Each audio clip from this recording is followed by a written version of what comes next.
মন্ত্ৰী জয়ন্ত মল্ল বৰুৱাই আজি সাংবাদিকসকলক মাতি নি যেনেকৈ অপমান কৰিলে এয়া সঁচাকৈ গৰিহণাৰ যোগ্য।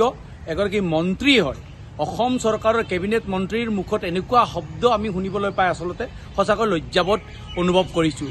মই বিশেষকৈ নলবাৰীবাসী হয়, যিহেতু নলবাৰী সমষ্টিক প্ৰতিনিধিত্ব কৰে, এনেকুৱা এগৰাকী ব্যক্তিক লৈ সঁচাকৈ আমি লজ্জিত অনুভৱ কৰিছোঁ আৰু গোটেই নলবাৰীবাসীয়ে লজ্জিত অনুভৱ কৰিছে।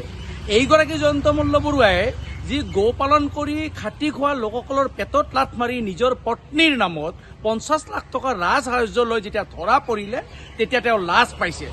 এতিয়া কি হ'ল, এতিয়া যেতিয়া তেওঁ গীৰ্গাই তেওঁৰ নামত যেতিয়া গৰুসুতিলৈ যোৱা গীৰ্গাইবিলাক যেতিয়া অন্তৰ্ধান হোৱা গীৰ্গাই তেওঁৰ তাত পলাই পৰিলে তেতিয়াও তেওঁ লাজ পায়। আজি কৈছে যে সাংবাদিকসকলক তেওঁ তলৰ শ্ৰেণীৰ মানুহৰ লগত কথা নাপাতে। আপুনি কিমান ওপৰৰ শ্ৰেণীৰ মানুহ সেই কথা আপুনি প্ৰথমতে স্পষ্ট কৰক জয়ন্ত মল্ল বৰুৱা ডাঙৰীয়া।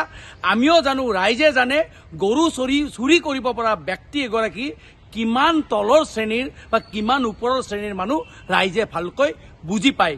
সেইকাৰণে মই আপোনাক কৈছোঁ, আপুনি অনতিপলমে 24 ঘণ্টাৰ ভিতৰত সাংবাদিকসকলৰ ওচৰত, সাংবাদিকজনৰ ওচৰত বিনা চৰ্তে আপুনি ক্ষমা খুজক। নহ'লে কিন্তু আপোনাৰ বিপক্ষে যে অসমৰ ৰাইজে জাগি উঠিছে সেই কথা আপুনি ভালকৈ দেখা পাব।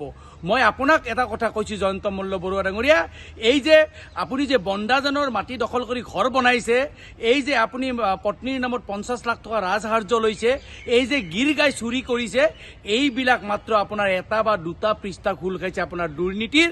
সম্পূৰ্ণ কিতাপ খুলিবলৈ এতিয়াও বাকী আছে। সেইকাৰণে সাৱধান কৰি দিছোঁ জয়ন্ত মল্ল বৰুৱা, অনতিপলমে সাংবাদিকগৰাকীৰ ওচৰত আপুনি ক্ষমা বিচৰক। আৰু আপুনি গো পালন কৰা লোকসকলৰ যে পেটত লাথ মাৰি যে 50 লাখ টকা যে আপুনি আত্মসাৎ কৰিব বিচাৰিছে, আপুনি যে প্ৰতি লিটাৰ গাখীৰৰ নামত 5 টকাকৈ দিয়া বুলি কৈ যে আপোনালোকৰ চৰকাৰখনে যে গো পালকসকলৰ পৰা যে পেটত লাথ মাৰি যে আপোনালোকে কোটি কোটি টকা যে আপোনালোকে আত্মসাৎ কৰি আছে, তাৰ উত্তৰ দিব লাগিব। পুনৰবাৰ কৈছোঁ, আপুনি সাংবাদিকসকলক তলৰ শ্ৰেণী বুলি কৈ আপুনি যি তাচ্ছিল্য কৰিছে তাৰ বাবে আপুনি ক্ষমা খুজিব লাগিব।